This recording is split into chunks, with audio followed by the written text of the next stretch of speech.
Oh, hello. So today I was supposed to do deficit deadlifts with pauses, but there isn't a safe way for me to do deficit deadlifts with the equipment we have right now. So I did pause deadlifts.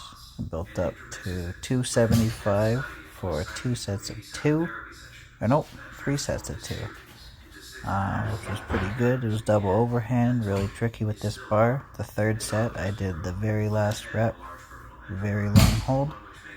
And then I did some lighter bent over rows, trying varying grips, and actually found the underhand feels really good, but it's very difficult for me. So I think I did 4 sets with 95 pounds, and then I did a fifth set with the bar.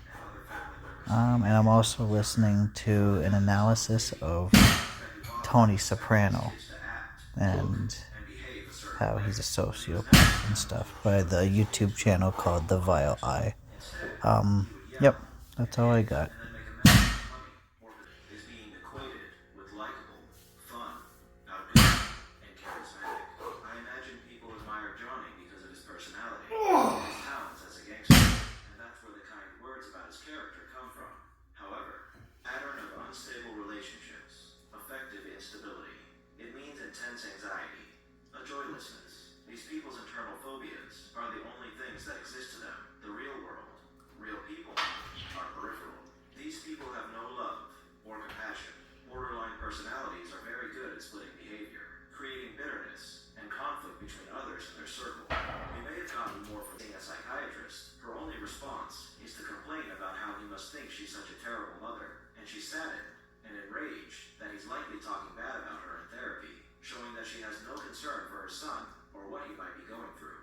I have no doubt that her condition likely worsened over time. The strain that motherhood put on her mental health was likely too much for her to handle, and Tony's father being an adulterous and uncaring husband didn't help either. Olivia may not have been as terrible as we see. Every ounce that she gave him close to him as one of the greatest pleasures in his life. After her death, we see Tony watching Public Enemy, and there's a scene where the protagonist's mother shows herself to care deeply for her son, a moment which brings Tony to tears, another confirmation that Tony desperately wanted to feel love from his mother.